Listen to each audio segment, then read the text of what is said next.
everyone.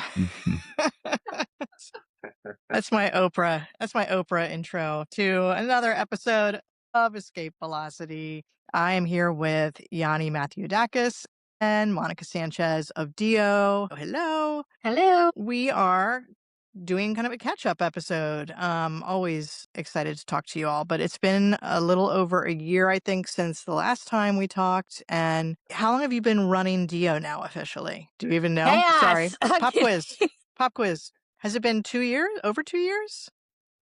Over 2, yeah. It years. was 2023, like August of 2023, I think we Okay. started. All right. So coming up on your 3-year anniversary this year. No, it's wild. Crazy. And yeah, I mean, and just a crazy time in general. So let's dig in. Let's find out what's been going on. My first question is, what was something that you all really believed a year ago or last time that we talked that's completely reversed now or changed in a significant way? Was there anything that you were really like, we think this, and then, or we believe this? That's a really good question. That is a great question. I feel like we always embraced the idea of like constantly wanting to change and like never feeling like we knew the best solution ever. Like I think that was like one of our philosophies, right? Yanni, when we started, we were like, we never want to do the same thing twice because we knew that there was always opportunity to learn and to grow. And that approach and that philosophy has sort of been foundational to the work that we do and how we think about evolving. And I think because of that, we're always like, to answer your question, I think we're doing that constantly. We're always like, we did that this way, let's do it a different way. We liked how we approached this part of the project and the ideas we did here, but I think we could have done it differently. That question is so foundational to how we approach everything that it's literally like everything that we've done has changed and we've never really been like, we're going to do it the same way over again. And I think we're constantly like questioning, was it the right way? How could we have done it better? What is something that has changed in the industry or how we think about our work that we can apply to the next times? I think honestly, the answer to that question is like everything in some ways. Yeah, I'd agree. Yeah, I mean, it's like there's pros and cons to that approach, right? Because I think it's easy for us to, maybe lock into a process. We always do our work this way. This is kind of the thing that we always do and how we do it. And there's efficiencies in that. And, you could probably really like dial in the studio and just people know, all right, if we go with DEEO, this is their proven process and this is the work they're going to give us. And I think there are pros to that, but also for us creatively and what we set out to do, it's like if we lock ourselves in too much, I feel like we were going to limit ourselves from the start. So like Monica said, it's always been, how do we just stay curious and stay creative and constantly learn, especially with AI and everything changing so fast, stay up on it. And so that we can continue to do better work.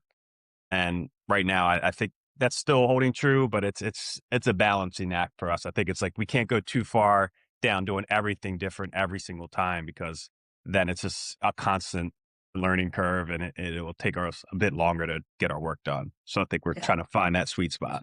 Somewhere between chaos and order. Yes. Yeah.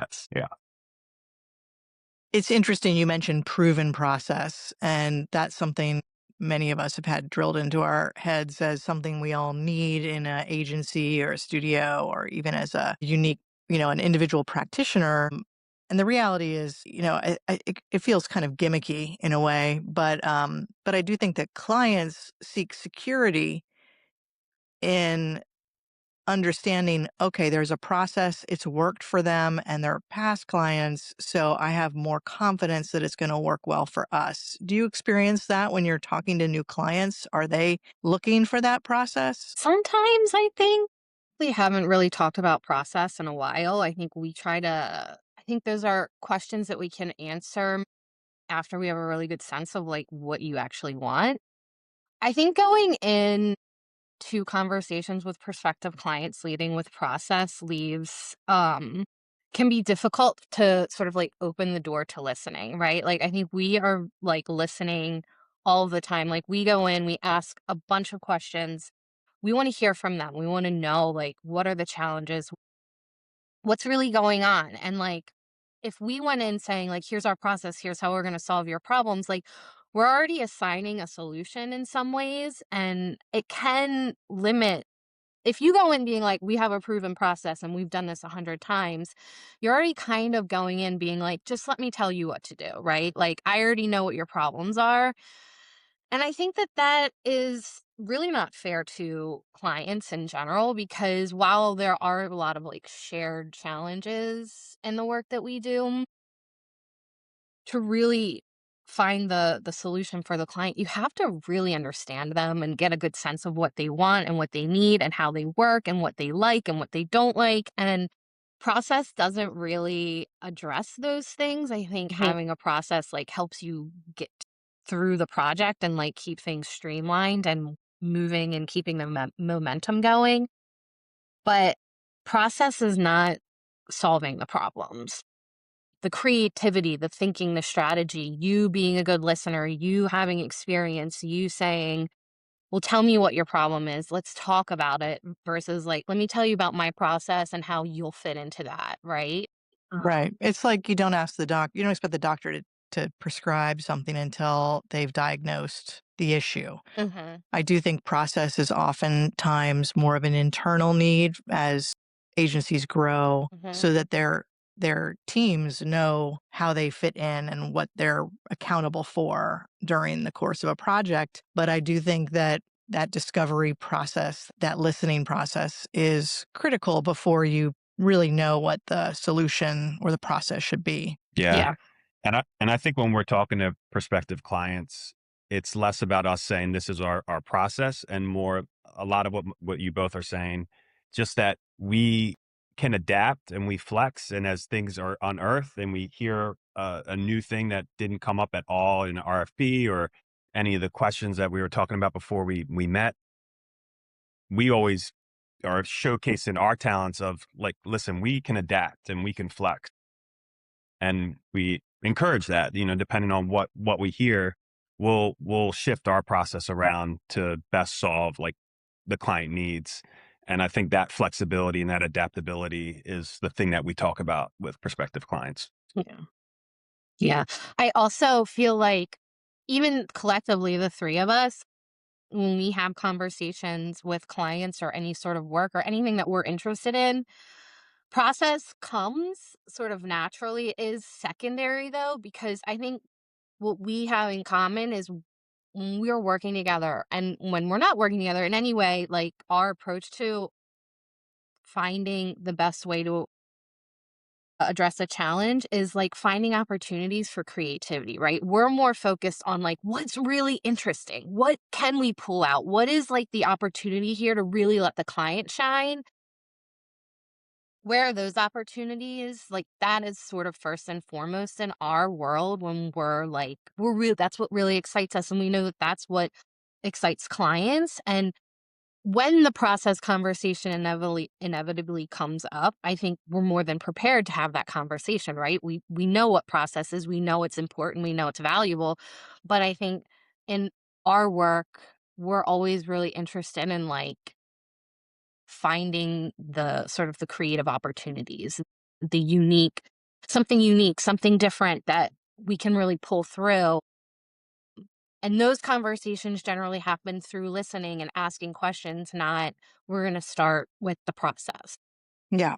Well, and I think we all have experienced a lot of performative process Hmm. where things are being done because it looks productive, but it isn't necessarily adding value. And I think Hmm. that's where process can become problematic for all folks Yeah. involved. Yeah. And I think that the same things that we needed to do 5 years ago are not the things we need to be doing today. Hmm. But along those lines, I'm curious if you all can pinpoint what you would consider the most meaningful breakthrough that happened over the past year? Not necessarily the most visible thing, but the most meaningful to how you all work or operate as a team. Is there anything that comes to mind there? Any Yanni, do you have ahas or anything? breakthroughs? Yeah, meaningful. A good Yeah, question. these are really good questions. Meaningful breakthrough. Yeah, I don't know if this is so much a breakthrough, but I think throughout the past year, the journey of running a studio and starting from zero, and in the beginning, trying to hold true to as much as we could with the types of projects we wanted to do and not just taking anything that would come through. And now getting to a point where, all right, we've established some projects and we've been around for a little bit and we have a portfolio and we have things we can showcase. And then the next stage of, all right, now like we really want to get to the projects that we're super excited about and we want more of those to come through. And like, how do we get those? I think we kind of had a breakthrough with just like how Monica and I work together and our marketing aspects and how we promote on social media and the channels we're managing and how Monica's using LinkedIn and how I'm using Instagram, how we balance all of that with client work. I think we kind of, in the first 2 years, we were just really trying everything. And I think we still experiment and try things, but I think we had a breakthrough with just how we're positioning ourselves and how we're promoting ourselves at different channels and how we're continuing to do work with just, there's two of us and we bring on contractors to help us for certain projects. But at the heart of it, we're trying to take on really big projects and we're not a huge team. And I think we kind of found a breakthrough in our workflow of how to manage that currently. I would say that's probably Yeah. one. Yeah. Yeah. I mean, I can sense that in just the consistent. Let me back up. You all put out a tremendous amount of content for a small team, and it's impressive. And Yanni, you're putting out so much of your experiments and the new Hmm. tools that you're playing with and different effects. And Monica, you're constantly sharing insights and questions and provocations and um, things that have really obviously resonated with you recently, and you're sharing that out on LinkedIn. How have you found that by keeping up that level of putting content out on Hmm. both LinkedIn and Instagram, how have you found that to be beneficial or problematic? Hmm. It's a struggle for real. Um, I think wrote a LinkedIn yesterday. It was like, oh God, I have to write a LinkedIn post, and like that's generally how I feel. It's truth. I think everything that we do does come from truth, right? Like it is something we're either doing with a client, something we're genuinely feeling or stressed about or whatever. Like Yanni and I were talking about it yesterday, and we came up with this saying that like we're creating content for connection, not for the algorithm, and like that is 100% true. And I think that getting to that point, we definitely 100% when we started out we were making content for the algorithm because we were like, we just got to get out there. I do think so. This has been an incredible journey, right? Like, this, where we are now, I think the breakthrough moment has happened like piece by piece, right? Like 6 months, we were like, holy shit, we did something amazing. 6 months later, we were like, oh, I can't believe we just signed that client. And 6 months later, we were like, oh my God, Yanni has like 1,000 followers on Instagram and he just like went viral, right? Like, so the breakthroughs have been like many things over the course of this entire period. I will say things feel very we are closer now than we have ever been to where we aspired to be when we started this, right? So we're still not there, and, like, quite frankly, we're always going to be, like, chasing that thing because we are gonna evolve and we are gonna, like, change. What do we even like, what are we about now? Like, what's our goal? Like, what do we wanna be known for? So, I think that evolution will change, but we are really close to checking off a few boxes that when we started this, we were like, "This is what we want," and we're really close right now, and it feels really good. So that breakthrough stuff has happened over time. Like, I don't think it ever came really at once. And I think a lot of it is just like grit and like doing it every day, networking when you don't want to network, meeting the people that you like don't even know they're going to be important, but like those relationships matter. And like nurturing those relationships has been so key to building this thing that we've created. And then for the social media stuff, I really do think that that has become a thing that feels much more natural for us, but that also took a long time. We tried so many different things. I mean, I'm always texting Yanni, like, can you change this thing for me? Or like, what if I did this or whatever? Like, it's a constant. We we have sort of embraced the idea that like just post it and forget it, right? Like if it feels good to you or if it's an idea that you're excited about or vulnerability about something, like just put it out in the world. Like who cares? We're sort of like in that mode of our content. We want it to create a connection, to show someone who we are, like what we're interested in, what Yanni's doing from a design standpoint, like what's exciting him, what we Mhm. aspire to be, what we've done, where we want to go, the types of clients we want to work with, the types of challenges our clients are facing. And like, it's just really at a point now where we're talking and throughout the day, like writing little notes around, like, oh, this would be something that could be interesting on social or marketing or whatever. Yeah. Mhm. So obviously, the clients you work with have a significant impact on the trajectory of where you go because they will dictate a lot about the success of the project, the type of output that will come from it, the creative partnership that will be built through it, and those will be new relationships that will hopefully compound over time. Mhm. What's the clearest sign now that a client is going to be a great partner for you? And Mm. are there one red flag that you treat as like the nearly certain red flag that it's going to be a painful process, it's not going to be a good client? Yeah, I'm sure Monica will have a lot with that. I think now the RFP process, I feel like if we're just having to blindly go into RFPs, I already feel like it's not a fit, right? I just feel like they have a task of things listed and it's just such an uphill battle. And I feel like we've learned our lessons kind of early on with that, that it's just so hard to fight through that and get people to really even see who we are.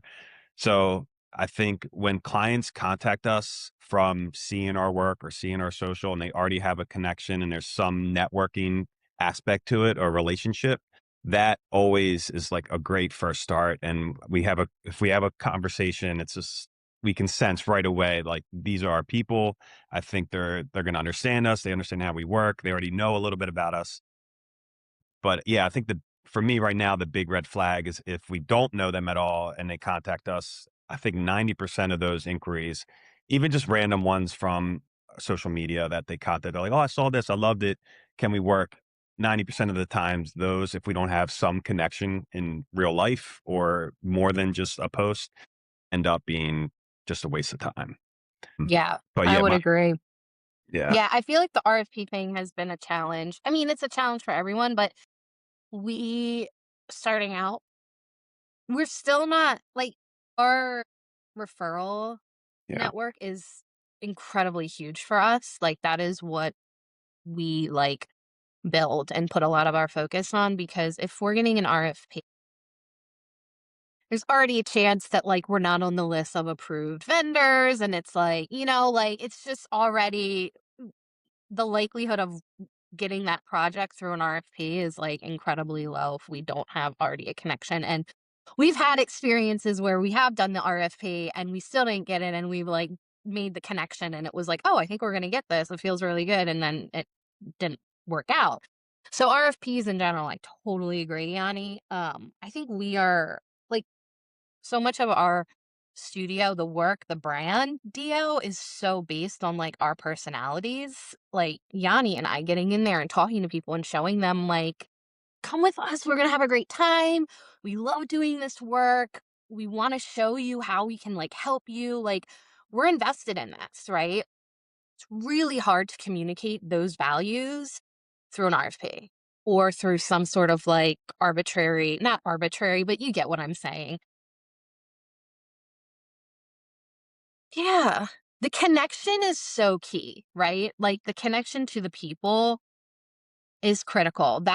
I think that's the red flag, right? You don't get that one-on-one or that face-to-face time. I think about some of our, like, collectively, our most successful projects were with people that we, like, just had a 30-minute call with, just about, like, "Hey, we're thinking about doing this project. Your name came around, like, do you have time to chat?" Collectively, we've had way more success with that, with a 15-minute intro being like, "That was awesome. Let's do it," right? That's what I mean, that's where I find most of the success is coming.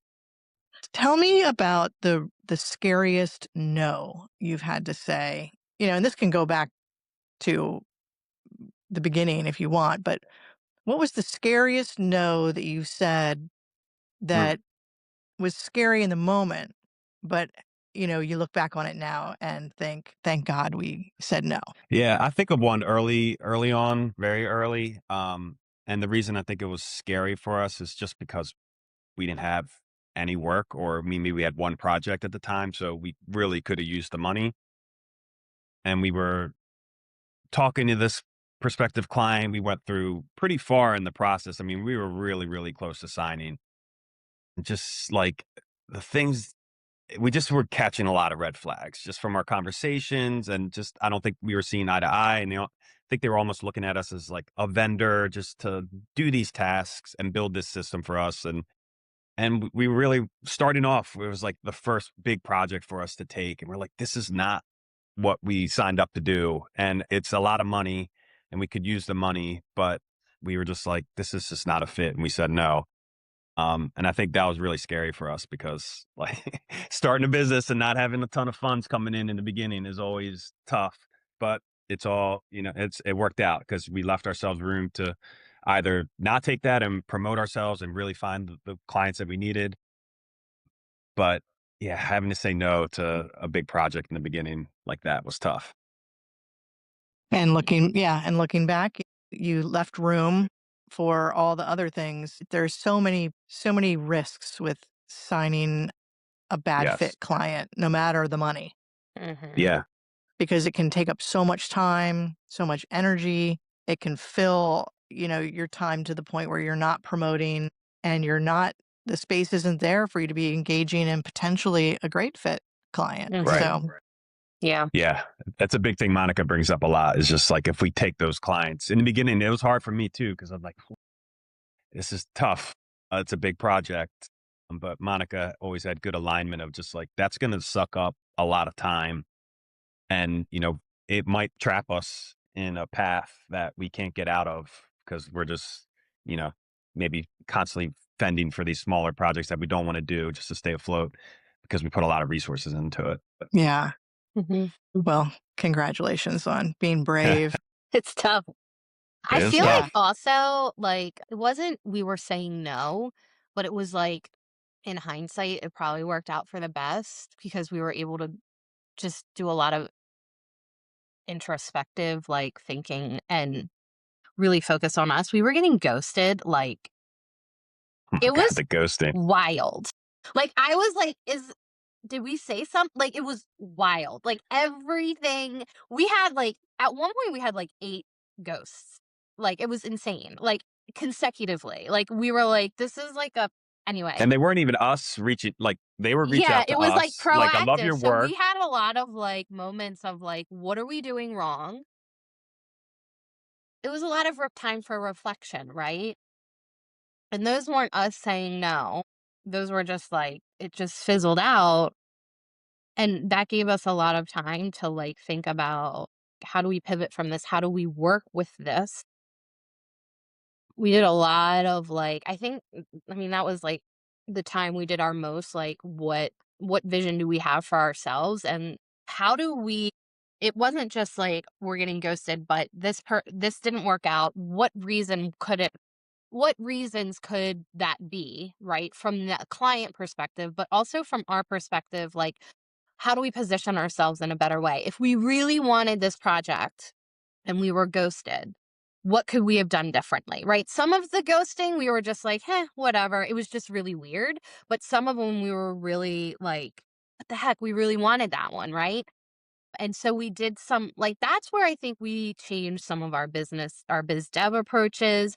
We changed some of the language on our website. We started being much more straightforward about like, what can you expect from us in an engagement? Like, we changed language on our website. We added an easier way to like get in touch with us. Also started doing like very proactive, like, here's what the engagement would look like with you for like timeline and scope. Very preliminary, knowing like very little, but like, here's where engagements usually start with us, right? Like, we realized we had to be really transparent with people to give them a sense before we had like any conversation, or before like it was just like our way of saying, like, how can we help both of us, like both DEEO and the prospective client, even start to realize if this is a right fit, right? Like, let's give them as much information proactively as we can. Mm. And that has been very successful because after we made those changes, we have seen much more targeted communication from prospective clients, and they're more successful. Like, not every person that connects with us now, we're like, oh, we're winning the project. But I will say we're having longer conversations, we're having more successful, productive conversations in the beginning. And our ability to like turn those initial like reach outs into actual projects has increased. So the impact of the ghosting was like us being like, what are we doing wrong? Why aren't we like, what can we do to do this better? And from that, like, we've been realized, hey, what if we're just more transparent? How much of that has to do with helping the client as well? Because I have a intuition that kicks in the first time anyone even reaches out, where I look at a variety of different things, but I can almost predict whether it's going to be a Mhm. ghosting or not. And a lot of times that's because nothing actually moves forward on the client side Mhm. for I can't control. Mhm. But Mhm. I can almost say to someone, "I'm happy we're talking right now, but it sounds like there's not a lot of structure and stability behind this initiative internally. So I don't want to waste your time or mine. Like, how real is this?" And I wonder how many of those ghosts were just they were embarrassed to call you Yeah. back and say, "Well, this was something I really wanted, but we, ran Didn't up get the ladder approval. and yeah, Yeah. couldn't get approval." Or, I think people have a lot of things that they say they want to do, but when it comes down to the brass tacks, Yeah, I know. you It's hard to know, It's pull like the trigger. yeah, I know, it's such a good point, and I sometimes just wanna ask point blank early on Mhm. the things you're saying, right? Like, how real is this before we all spend a lot of time talking and going back and forth? It takes a lot of work, right? Like, it's like putting proposals together and reading through lots of documents and doing a little bit of discovery. And like, you hate to do all of that. And then in the end, they just ghost you because, like you said, maybe they weren't ready for it or whatever the reason is. It's just, it could save everyone a lot of time. we've talked about this over the years. The signals that you send out initially, like even asking people to answer some questions in a contact form, right? Like, Mhm. Hmm. do you have a budget already set aside for this work? Who are the key stakeholders? Like, who's the decision maker? Is that who you're talking to? Have they done projects like this in the past? Is this a seasoned team versus people that are like, I think this is what we need and I think this is how we go about doing it. So yeah, it's challenging because you don't want to be rude and be like, before I even talk to you, Yeah. Right. I know do you that's, have the that's, money? Like, Yeah. do and are you the one making the decision here, or is this you're just excited about something that you like, and meanwhile there's an incumbent or whatever? Yeah. so Yeah, I true. feel like one question I ask, and you probably do this too, Tracy, is around like the timeline, right? Like, if they don't have the budget locked in and they're not the ultimate decision maker, like, just asking them like, when is this starting and when do you need this launching? And when do you need this rolling out? If they can't answer that question, I'm usually like, okay, that gives me a good sense of whether or not like this is 100% realistic. Um because if they're like, I'm not really sure, I got to talk to the team and, blah, blah, blah, like, I don't have a budget for you. That's when I'm like, okay, well, this is the two things that I try and do in those conversations is like give me a sense of when you want this launch, because then I have a sense of whether or not it's realistic and like, is there actually a project here? The other one is budget. Because I always want to know the budget. We can go high or low. Like we can do like a million different ways, but like if you can't give me a number, then like it's really difficult for me to like tell you what this budget is.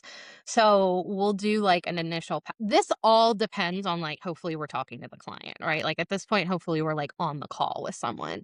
And generally, like sometimes Yanni and I will be like slacking each other, like, well, this is what I'm hearing. What do you think? We go in with like this estimate range, and it's usually a pretty big range of like $25,000 of like, um, just to be like, does this feel right? Does that shock you? Are you like, oh my God, that's terrifying to me? Or are you like, Yeah. and then that also gives me a sense of like, this isn't going to happen, right? Because if we give them a number of like, this is generally what we think these types of projects run, and they're like, whoa, we learned our lesson the hard way with that though. Like we went around and around a lot of times with people, and then we gave them a budget, and they were like, oh, I thought this was going to be $5,000, not $25,000. And you're like, okay, we probably should have figured that out like day one. Um, so that I Yeah. feel like those are where we Same. try and like live, not to be like this isn't realistic or this isn't going to happen. It's just like, is this even something we can continue to talk about? Yeah, absolutely. Mhm. Um, I think there's just a lot of people that are uncomfortable talking about money and Mhm. sharing budgets because they're nervous. So if I share the Mhm. number, then they'll definitely come in at that Yeah, number. nobody wants to be the first one. Yeah, so it's such a silly game Yeah. that everyone plays. I love focusing on the value, sort of like what's the end, how much revenue could be impacted by this work. Mhm. So if we're talking about something that could generate another $1 million for your organization, let's say, if it's Mhm. done successfully and all of these things come to bear, and then back up from that and say, all right, well, if we're looking at it from a value perspective, does spending 10% make sense to get to that end Mhm. result? But I also just oftentimes will say, look, I just need to know right now, am I going to give anyone a heart attack if I send in a budget that's in this This range? Because range, yeah. we should know this now. And I don't always make the person I'm talking to feel like I'm worried about their heart attack, but they know. And that's a better way to just cut through it right from Yeah. the start. But you don't. I think culturally it's really uncomfortable. Mhm. So let's move on to talking about the state of websites and brand today, because I think that has changed and is changing so quickly. Mhm. We came out of a shared experience of being involved in the web when it was very early, and it kind of served the same purpose for a long time, and now that's changing. The the role of brand has become so much more important, but I don't think that we're all necessarily having the same conversations. And some people are more caught up to where we are today, or they're looking at the future, and some people are still operating in 2010 mentality, I think. Mhm. Do you find there's a challenge in when it's more of a brand issue, but they think it's a website issue, or vice versa? They think it's a brand issue, but you're like, it's actually a marketing issue? Yeah, I mean, anytime we do website work now, inevitably the conversation shifts to like brand messaging. It has to.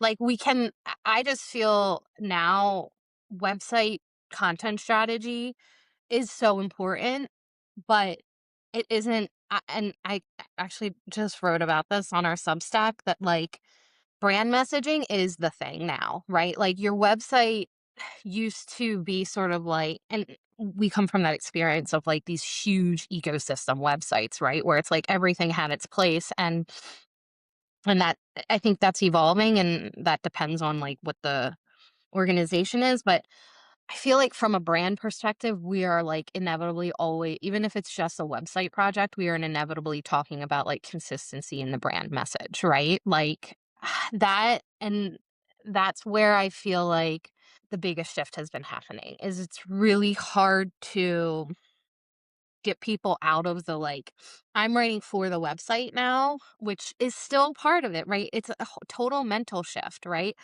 I'm not just writing for the website anymore. Like this is content that's representing the brand, right? Cuz I feel like we do exercises where it's like you do the Google search, right?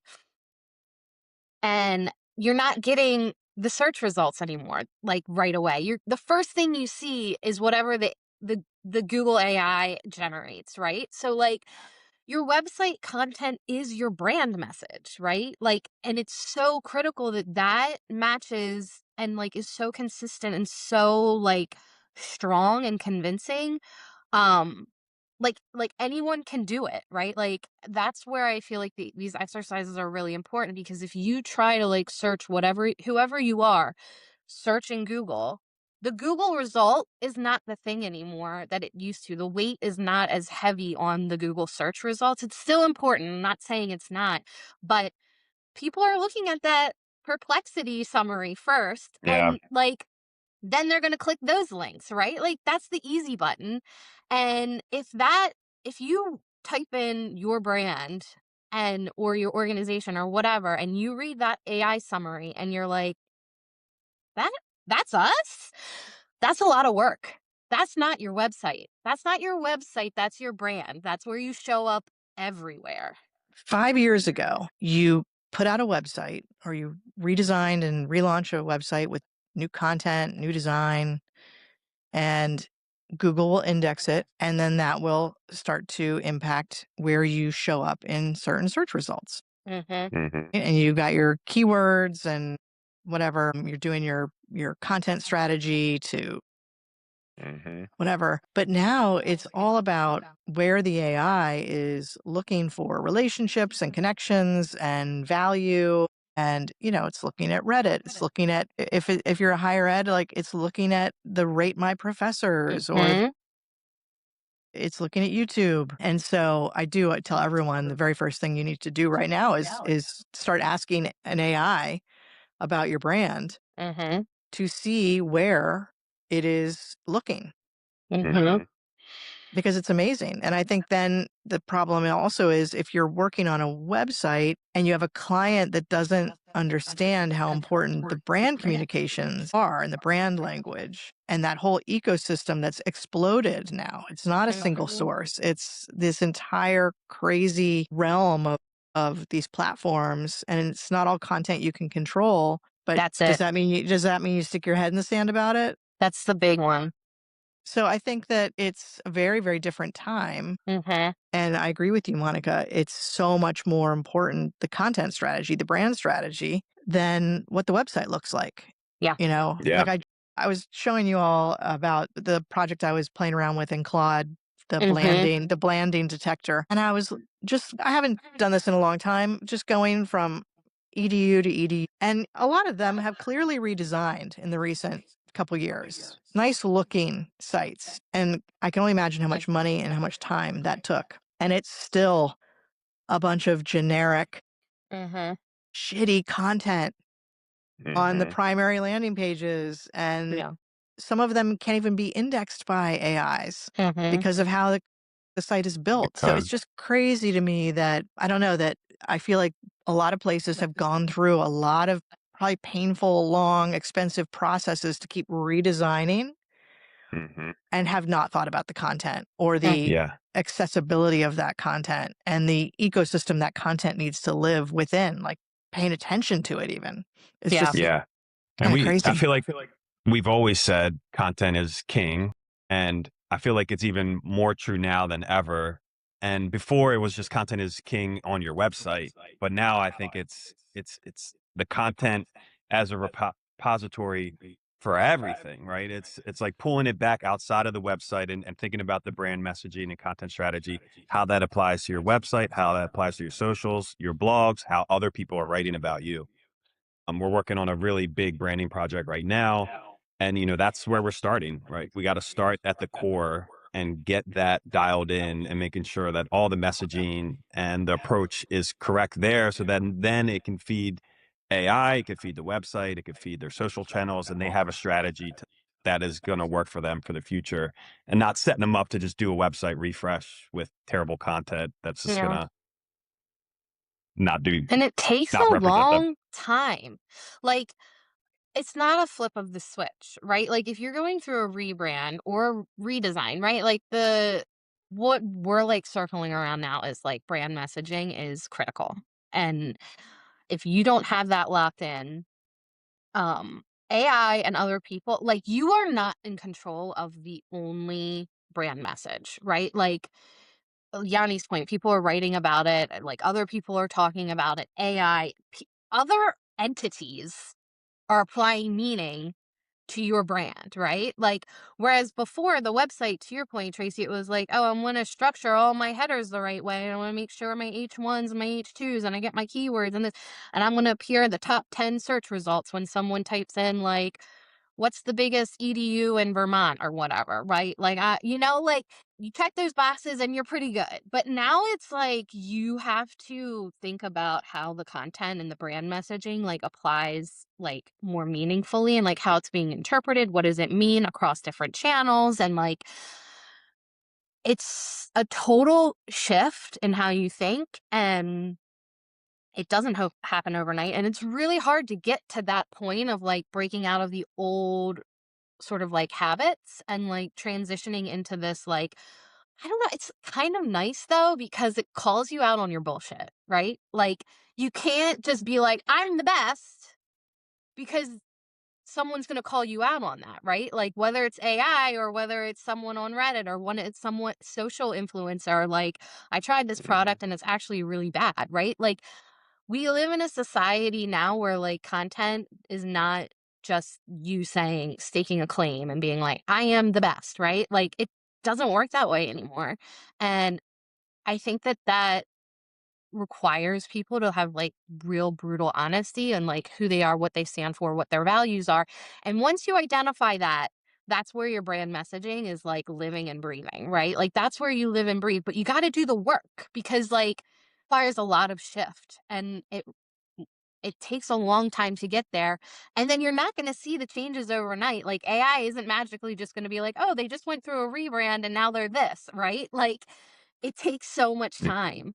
have And to how show up. important is it? Yeah, and I think even communicating about those changes Mhm. through a blog or through Yep. media is important as well because, like, to your point, Monica, it's not like it just switches overnight. You mentioned authenticity as sort of the counterpart, the counterweight to this ex- sort of blowing up of the old systems we used to rely on for authority, prestige, for convincing people that you are what they want to choose, right? Whoever you are, if you're product, place, business. In the past, you had different things you could use to help validate that. That might be reviews. Now we know reviews could all be bots. It Mhm. might be social proof, getting testimonials, having showing the results, showing the actual how this work did in fact impact something real. And some of those things I think are still valuable, but a lot of them now are just,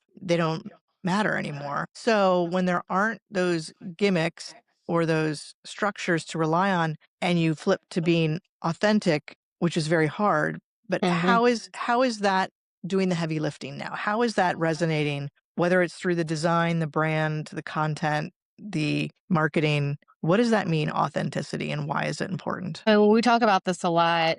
Um, it really does sort of require you to move past some of the things that you thought you were, right? Like, you can't, if it doesn't come naturally and it's not a truth, then it's going to be really hard to prove that, right? I feel like it's really coming down to proving yourself and like walking the walk, talking the talk. Like, the showing the impact that you actually have, not just by writing a blog about, hey, this is our impact and this is like what we do internally to make it happen. It's like telling the story of the person that was impacted or having that person tell the story themselves, right?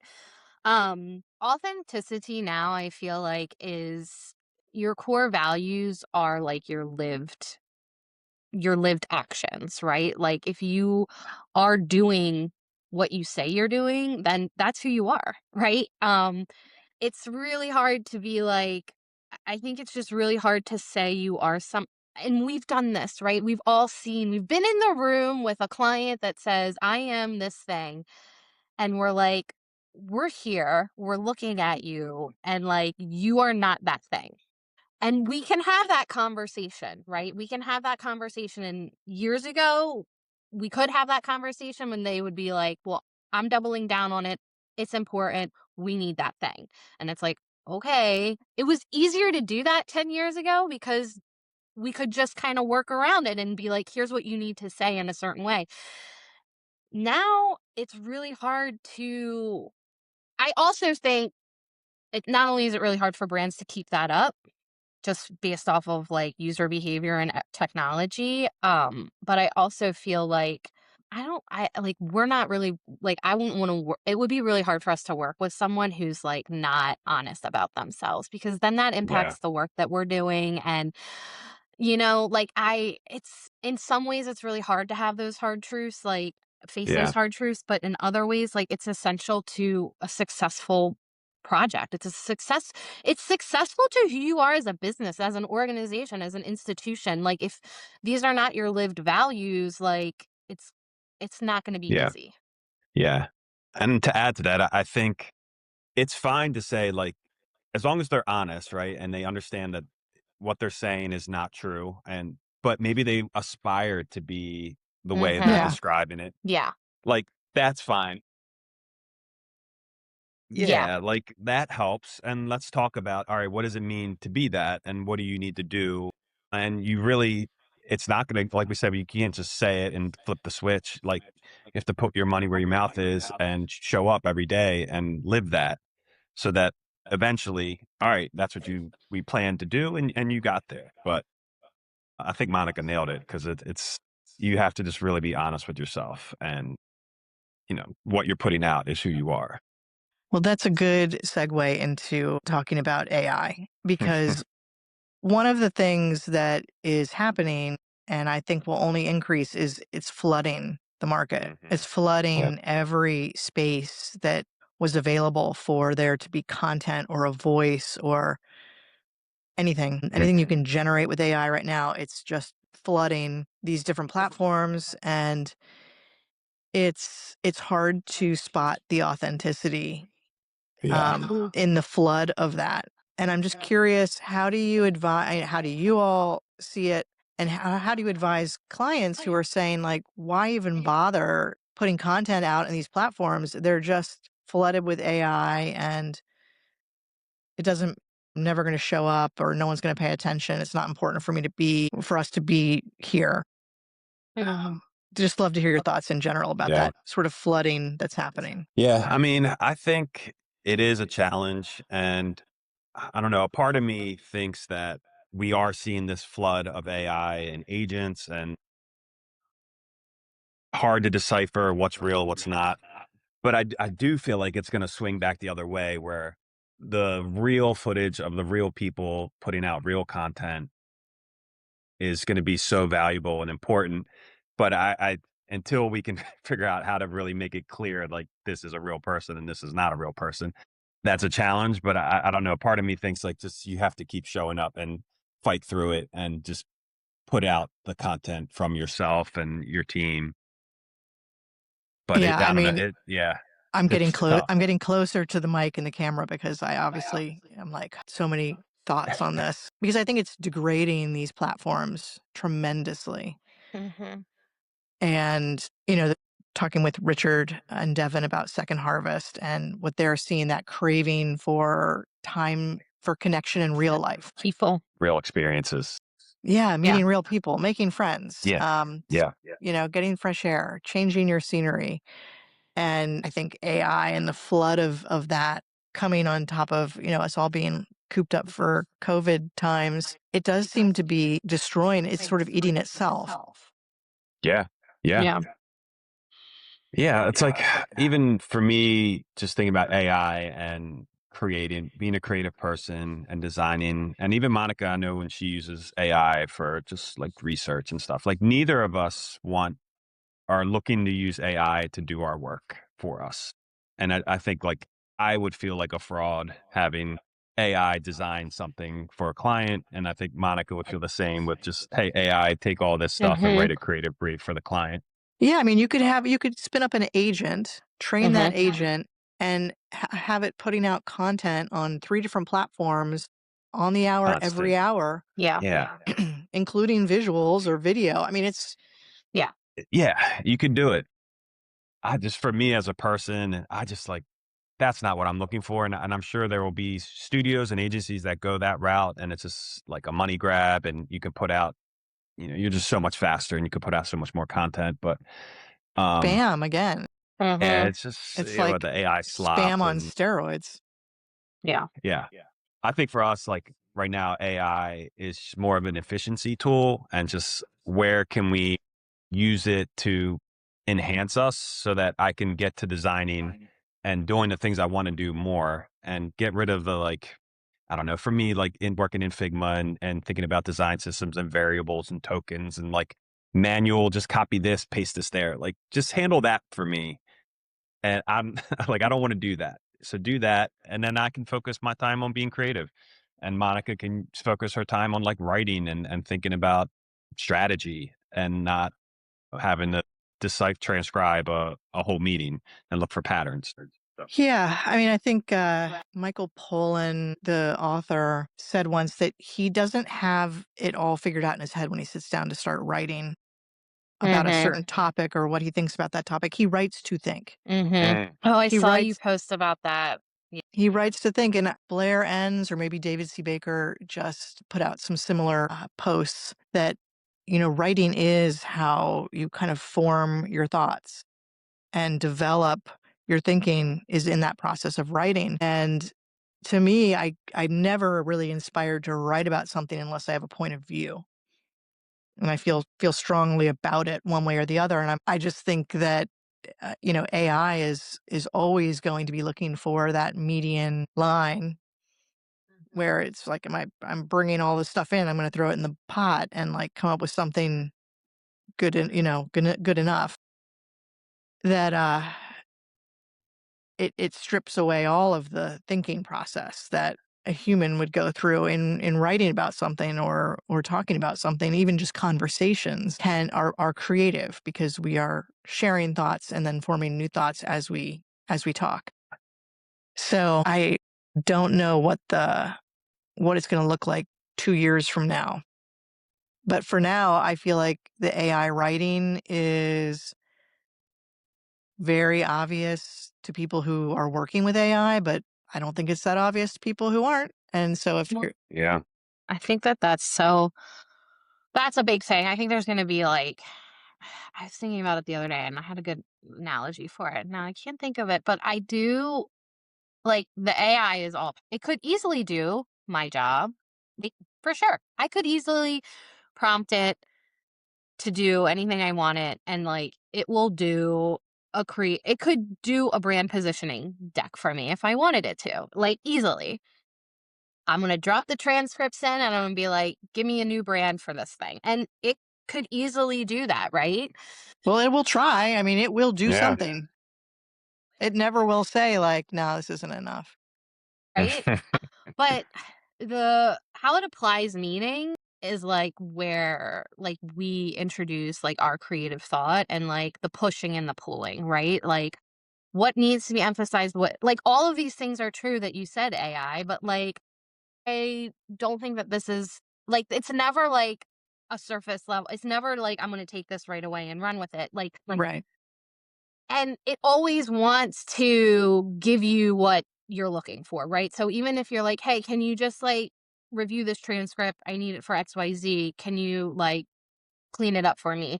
it's gonna be like, "I'm gonna build you a deck off of this now." And I'm like, "We're not there yet," right? Yeah. Like, us, we're, Oh, like, I know. constantly like, "No, no, no, no, we need to think about this," right? Like, it's like, "What's the next step? What's the next thing? I'm just gonna give it to you. I'm output, output, output. Your input, I'm output." And that's how, like, we're like, people will use it that way. People are using it that right way, right? Like, I need a LinkedIn post, just write me a LinkedIn post, right?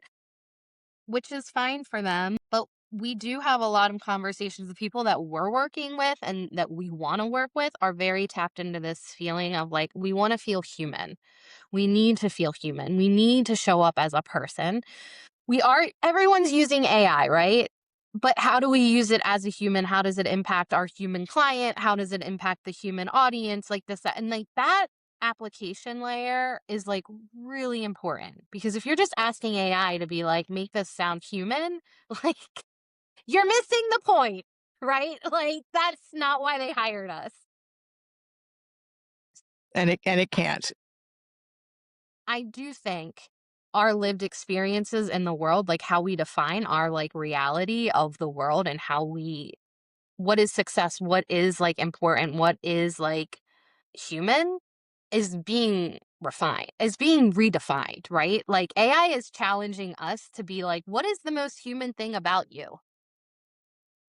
Cause like I can do a lot of things that you say is like like is your value in life because like you have a job and like you have a car and this, that, and the other. And it's like, well, I can do a lot of the things that you can do. And if it's like making us rethink how like our role in this world. And like I think as a brand, like we're having those conversations, right? Because that question is coming up. They're like, what are we? Who are we? What do we do that AI can't do?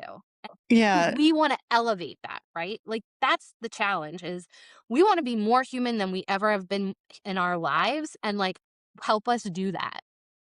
Well, that there've been so many conversations lately about taste Mhm.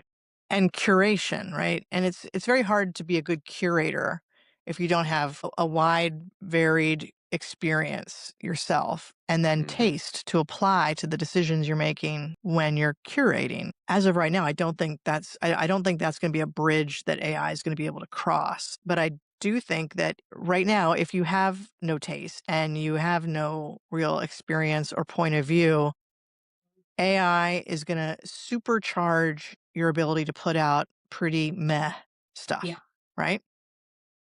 But if you have good ideas and you do have the expertise and you have lived experience and you have taste and you know what's good and what's not good, then you can amplify that to the same degree. So I think both of these things are going to be rising at the same time in terms of flooding. But that's such an interesting question. What does that mean to have good taste? Uh, Mhm. it's so much of intuition combined Yes. with experience. Right. And like that directly impacts our work, right? Like Yeah. curation and taste is so important for like what we do every day because like we apply that in a creative way, right? Like how we use taste to create a new design system based off of what we heard. I feel like the taste thing is like for clients that hire us, right? Like they're hiring us because we have taste and we know how to curate and we know where to push and pull and we know how to like translate what we're hearing into something that's really meaningful and feels like them. I feel like for clients, they're struggling with how they represent themselves in that authentic way. What are our true values? What are our like what is like at the foundation? What is our brand because it can't be AI? Yeah. That is really hard right now because everyone has been saying, to your point, Tracy, the same things all over, right? The blanding has always been an issue. But now, if you are going through a rebrand and you are like, I do not want to sound like artificial intelligence. I don't want to sound like a machine. We have to get to your human side that requires you to like really think about what are those human values? How are we connecting with your audiences? If you're like being human right now is really important to us, okay, then let's buckle down, like let's dig in because that is not an easy conversation. requires a lot of reflection and a lot of honesty. And then we apply the taste, we apply the curation. We're like the ones who are pushing it, right? It's up to us to be like, if this is important to you, this is the road we have to take. And that's a mind shift. Well, let me ask you a question about the importance of beautiful design and the path on which people are going to experience it versus, that they go down in their exposure to your brand. So let's say, because Yanni, you're doing so many beautiful experiments with the new tools and, Thank you. video and animation, 3D, like it's beautiful how you're working with things. And if I was being devil's advocate, I could say like, well, that's just like fancy sparkle Hmm. because the AI has no taste. It's not going to go, "Oh, we're going to put more value in this website or this Hmm. post because it's beautifully designed or it has a really beautiful emotional feel to it." Yeah. That's not necessarily going to be the first thing that a human experiences with a brand in the future, where everything is probably going to get ciphered through these AI searches or Yeah. whatever. So what role does that play now? What is the importance of that beauty and Yeah. that emotional connection that people have always had, and why we still have redesigns and still have designers and Yeah. and taste still matters, but why? Yeah. That's a great question. I think it, like we've been talking about, I think the brand messaging still comes first. And it's easy to bucket, even like a lot of my experiments. I mean, some of these are just personal projects that are just me trying things out and testing things out. And they can be seen as just like decoration or just effects and things like that. But it has to have meaning. And it's something that Monica and I talk about a lot is like the visual design has to apply to the brand in the right way. It can't just be a facade or just something like, oh, we think this looks trendy and cool. Let's throw it in and this will elevate them. So I think from the core, their brand, their messaging, and their visual identity, they have to come together in the right way that feels right for them. And yeah, like in the future, I think it's going to be a lot of prompting and getting text results. But one thing we're excited about and seeing more of is the idea of like generative UI and generative design. So I think in the future, when we're prompting into these LLMs, like you're going to start seeing more design aspects come up in there. And I think that's where your brand's going to matter more. So if you don't have good taste and you don't have a good visual system, have good writing, and those two aren't going to match together, right? And it's going to, I think, really like fall apart. So Yeah, the for me, writing is yeah, is going to yeah, be critical to how and in what ways you show up. But then if those decorations are coming along eventually and being part of that picture that is exposing you to the person who's looking, yeah, yeah, then there has to be a connection there. The word decoration made me think about art hmm, because one of the things that defines and differentiates us as a species is that we have art. We decorate. Not many other species decorate. I think maybe some birds might like decorate, their nest to try to attract a mate. But our culture, our entire culture, all the buildings could look the same. right, right, All the coffee cups could look the same. If everything just needed to serve a purpose, then there would be no art. And yet we're compelled to decorate. We're compelled to differentiate in these ways that don't necessarily have a literal meaning or necessity for the purpose of what the thing is. And I think that that's a human need. And if we start stripping that away and giving it all to the AI, then we're really kind of losing our humanity, to put it in sort of a Scary. Yeah. yeah. I feel like yeah, that's where I was like going with this is right now. And like, I don't know what's going to happen in like 10 years, but user behaviors are going to completely change. But right now, we still are very much craving this like human connection piece. And I do feel like when it comes to design and brand, I think it's even more important than it was before, right? Because yeah, even if someone's first stop is at an AI asking them to point them in the right direction, we as people, like for me personally, like I have a style. I like certain colors. Like if I'm going shopping, I don't buy like certain colors because of just I gravitate towards certain things. As individuals, we all have things we like. Just inherently, we're like, I like rock, I like rap, I like, like we all have these We things have that define us preferences. as individuals. And while we use information right now as like reference to help us make decisions and like evaluate what the next step is, ultimately, if I go to a website that ChatGPT sends me, I'm going to have a visceral reaction to it. I'm either going to be like, Yeah. holy shit, that's awesome. Or I'm going to be like, that's not my thing. Right. And so we were actually just talking about this the other day because we're always like thinking about as DEEO, how do we want to show up? And I was telling Yanni, I was like, I love when we add music to any of our social because I think music in a subconscious way is expressing who we are as a brand, right? Like the music Mhm. we select paired with the visual, paired with how we're talking about it, immediately, without even knowing, is sending a signal to that other person like, this is who we are. This is how we are. This is our vibe. This is our energy. And that's a risk, right? Because I just sometimes people are like, "I don't like that." And but, like, that's fine.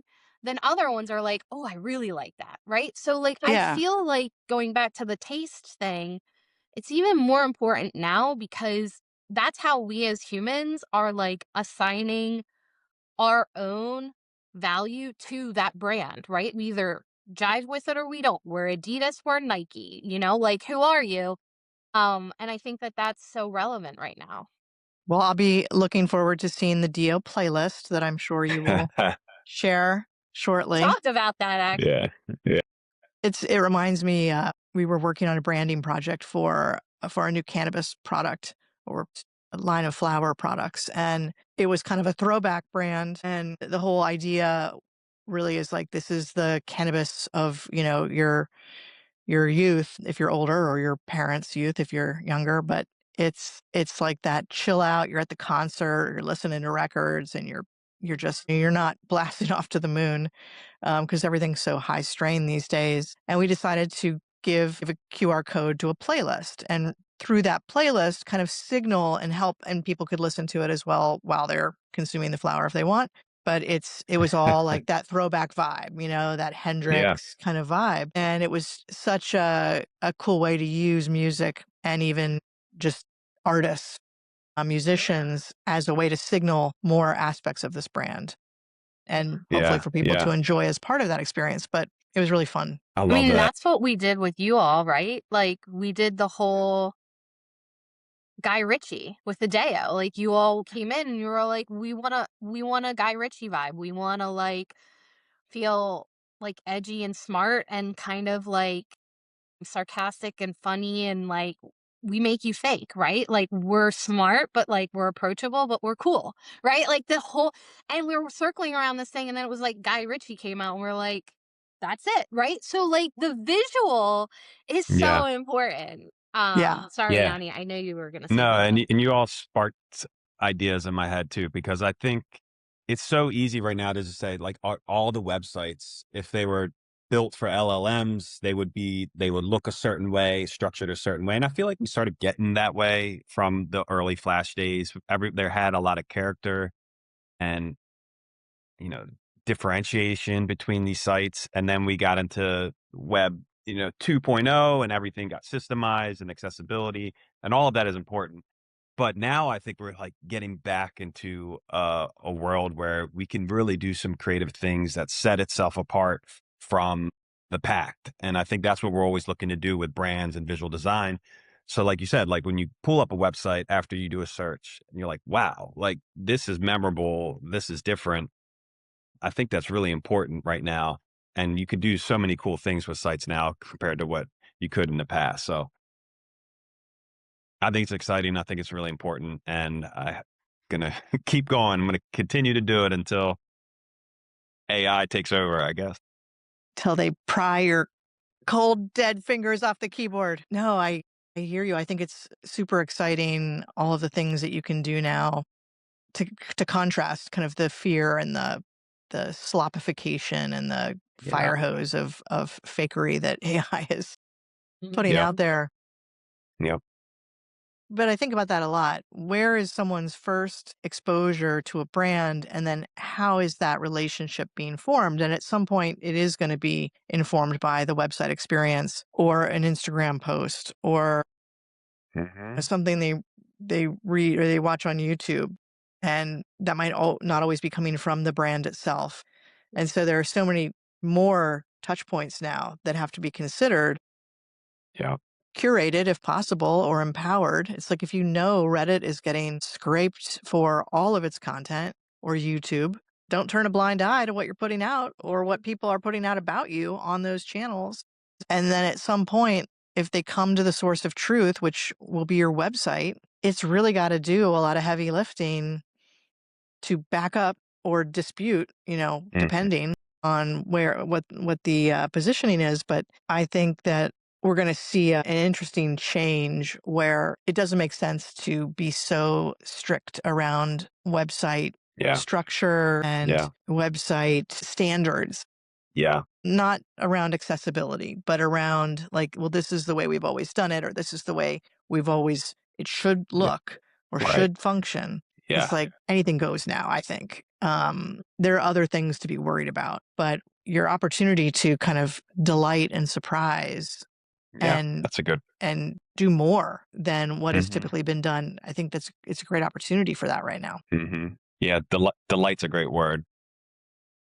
Yeah. It's just, I don't know. I'm kind of over the boring websites. It's yeah, it's just like, all right, it's fine if it's an information rich site and you just want it to work and you want to Wikipedia and get the text that you want. But I don't know. The things that catch my eye now that I'm excited about really are pushing the envelope of what you can do with a website. And it's not a normal structure that you would expect. It's always something different. I'm like, that's really smart that something there is different and it just locks in my head. What are some things that you've seen recently that have been really exciting? Yeah, I mean, I've seen sites recently that even take on like the retro OS feeling to them. Like if you go to the site, it almost feels like your desktop and you're kind of like clicking through files and images and navigating that way. I think that like just the idea of what the interface looks like and it can be different. It doesn't need to be navigation at the top and content in the middle and a footer at the bottom. Uh, just seeing more of that and more storytelling based narrative sites that kind of walk you through what they're trying to say in an engaging way. Those really catch my eye. And you could do that with a lot of different media types, right? You can do them with WebGL, you could do them with videos and photos. And it's just like anything is possible from a visual aspect these days. And that's powering. And also, you have to be careful, right? Because that's where the taste comes in, I think, right? Yeah. Because it's like anything can be created, but should you create that is the question. Yeah. And again, when you talk about websites, I think they are going to get easier and more affordable to create. Yeah. But I do think that desire, that urge to make sure that both on your brand side and on your website that have a place for everything and you make sure that people can find everything easily and make sure you have your search. And it's like, I don't know that that's the world we're living in anymore, where you have to be so concerned about people just being able to figure out how to get to what they need. Like that ship has sailed. If people are going to use Google because they don't trust most of the crappy websites out there that don't show them what they need, so be it. You're not going to retrain them because you did a really good job on your website. They're still going to be using Google. So where is Google going to be sending them? Now, where is the AI going to be sending them? What's it picking up? And when they arrive there, what's the experience you want them to have in those first couple seconds before they get to their tasks or they get to when they're exploring, there's always a few seconds where you're just responding and then Hmm. you're focused on the task. But it's just the way we work. It's like when you pick up a book and you turn the first few pages, you're responding to the texture of the paper, the font choice for the book, the Like the the cover value. cover art. Yeah, the cover, but also the tactile things that are there for every page that you read. You're still getting that part of the picture. That experience is still part of your experience. And that's where I think, digital is going to be even more important, that there's those little trace elements of how your brand feels need to be everywhere where somebody's going to interact with it. And then what is that feeling? I think it's um, such a fun line of work, honestly. It really is. The fact that I think the brand and the digital and the web, like, I think we all love it because it touches so many aspects. It has writing, it has strategy, it has design, it has engineering and technical. It's just got a mix of everything and all of that to represent who you are. Not many lines of work that I think encapsulate all of that, all of those different areas. Yeah, I mean, you're curating an experience for people that they will then have and they will interact with. They're not just users consuming your product. They are having experiences, and your job is to curate those to be as great as you want them to be, depending on who you are. Hmm. So I love that. It's like digital architecture or Yeah, space yeah, design. You're designing experiences, not websites. Yeah. yeah. That's 100%. That's what I was thinking is, we don't have to have every website. Like, we are so focused on, like, redefining what website is, right? Like, right now, when we look at websites and it's like the traditional navigation footer, we're like, "Yeah, that's a website." We are like, "What can we change about that?" And I think the exciting part about this is, for the first time since we've been working in the web industry, but have it operate as the audience needs it to be, right? So, Right. like, So, before we were always like, we want to serve the audience, we want audience navigation or whatever. The experience that you can now have a website that you create the experience you need for any audience you want, right? Like, higher ed, Hmm. you can have a different experience for prospective students than you do for prospective parents, for current students, for anything, Yeah. right? Like, and I think that that's really interesting and where the brand is essential, right? Because if you want that evolution of your brand and that, like, ebb and flow and that personality of your brand to be able to shine and, like, come through, you need to know foundationally what it is, because then you apply it differently to each audience, but you're creating and curating a unique experience for your brand. How do you want to show up for prospective students? How do you want to show up for prospective parents, right? And, like, serving that content up, creating that unique experience, like, it doesn't have to be a website where you self, like, almost it put the audience in the place of, like, define who you are as it relates to our internal structure. Like, right. you can have it meet both ways. Like, it can kind of meet in the middle now. I just think we're really excited about those experiences, right? What can a website look like? What do you want your website to do? How do you want it to communicate? Who's important? And, like, how are we showing up? Well, and if the brand is really clear on who it is to its different audiences, and if generative AI can get to the point where it literally is going to the brand will create itself for me based on what the system knows about who Well, I am yeah, proactively, right? So yeah, in the past, we would always joke, like, you can spend all this time on the parents section, but they're going to look everywhere else. They're going to look at what the students are saying, not necessarily what you're putting out for the parents, and vice versa. So you end up with all these different rabbit holes that you're hoping the right audience finds and goes down. And those can be wildly different, and it degrades a brand, honestly. It becomes very diluted, and it's a lot of messages to keep track of and keep up with. But if yeah, it's all coming from the core yeah. and is able to generate for that person, I think it's a one-to-one experience, but it has to be so clarified, Oh, Hmm. 100%. right? I It think has to that be that's so why the clear. brand message, bringing it back to the first part of the conversation we were having, is like, the brand message has to be locked in. And I totally agree. The more you dilute it, the more you layer on top of, like, here's who we are, and, like, layer on But top here's of it, who we it's are harder to for here's maintain. yeah. Yeah, here's who we are for you. No, and here's who we are for you.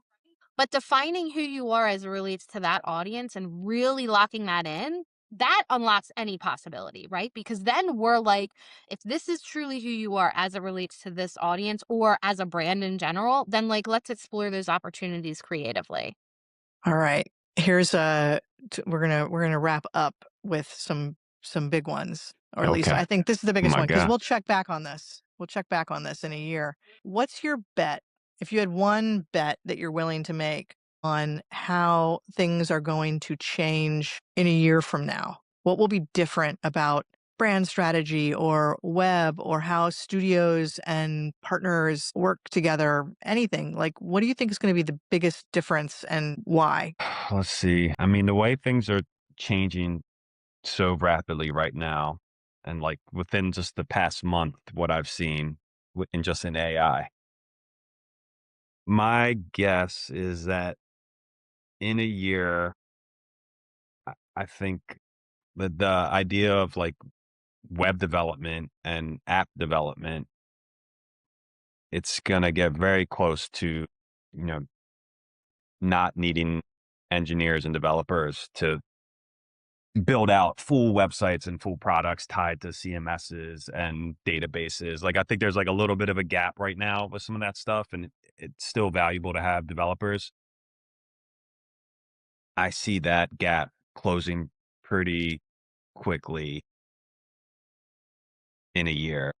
I still think the brand strategy and the stuff that we're doing, I mean, I guess AI could do it, but like we said, I don't I don't think it's going to do a great job. So my bet is more on the technical engineering side with AI, that it's just moving so rapidly that if you have an idea for a website, and you design it or you even just prompt it, it's going to give you a really, really pretty close to finished product without much input.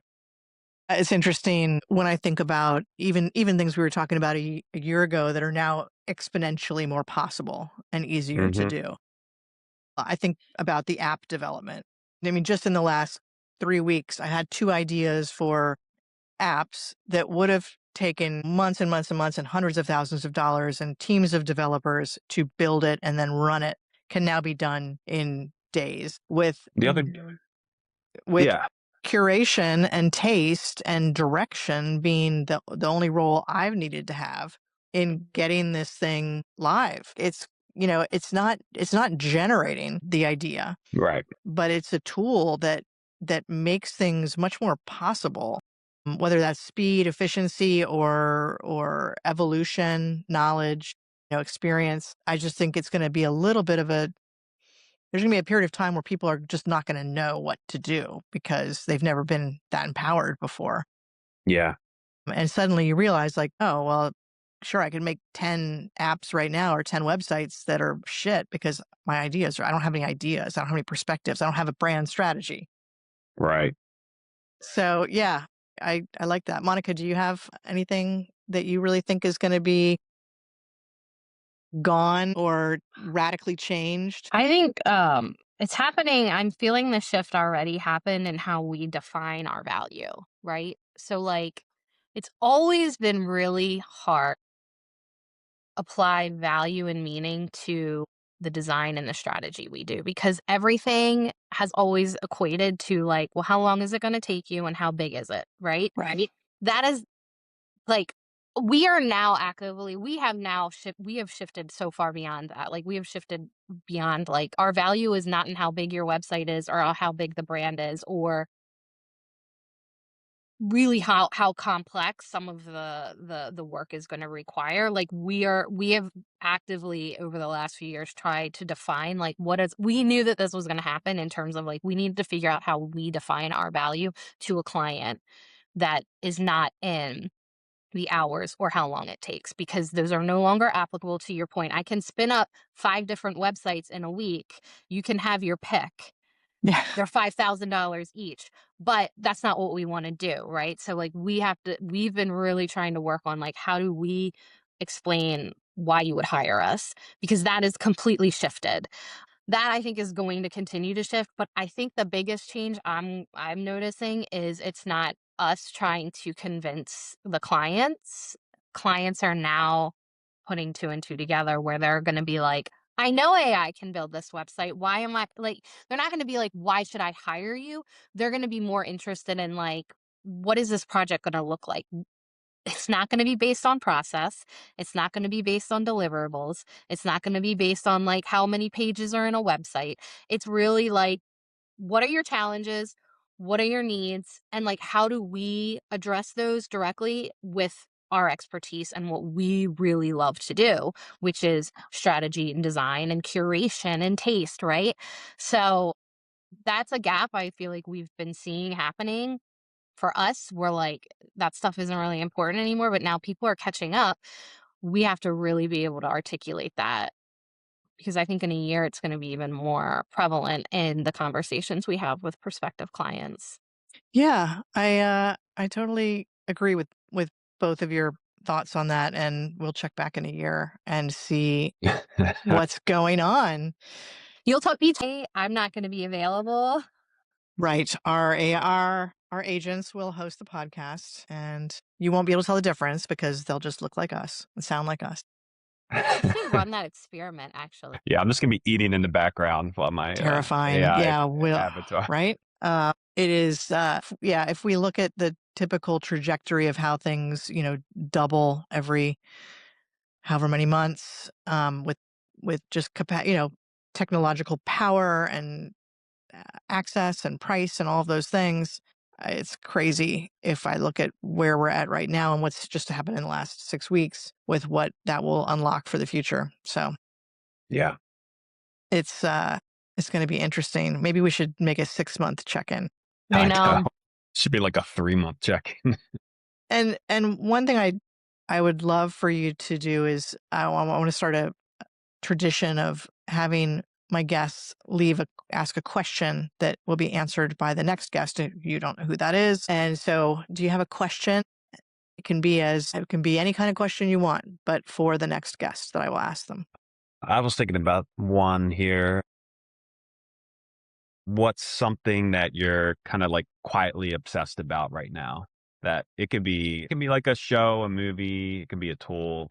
A It can be guilty anything. pleasure or a guilty Yeah, yeah, yeah. Be curious. I like it. Kind of want to like dig into the human aspect of our thing. So, like, I guess my question would be around like, to Yanni's point, like, what are your secret obsessions? But like, what do you feel is even more authentic as a human? Like, what are you leaning into? Do you walk outside? Are you walking the dog? Like, what feels so critical to you now to like define your realness just as an individual? Knowing, because like we just plug into these things all the time. Like, how are Yeah. you? How are you being like your most human? I love it. All right. I love it. Perfect Prove questions. you're a And human is the question. Yeah. This right. is First, your like your vetting question. good ones. Well, thank you guys for coming back on and talking. It's always a pleasure. Love hearing about the evolution that DEEO has and continues to go through, and both of you personally as well. And we'll check back in again soon. Until then, everyone who's Awesome. listened all the way through, thank you for It's a listening long and one. being part of this conversation. I know this did go long. I feel like it's like a And three-parter. what's that?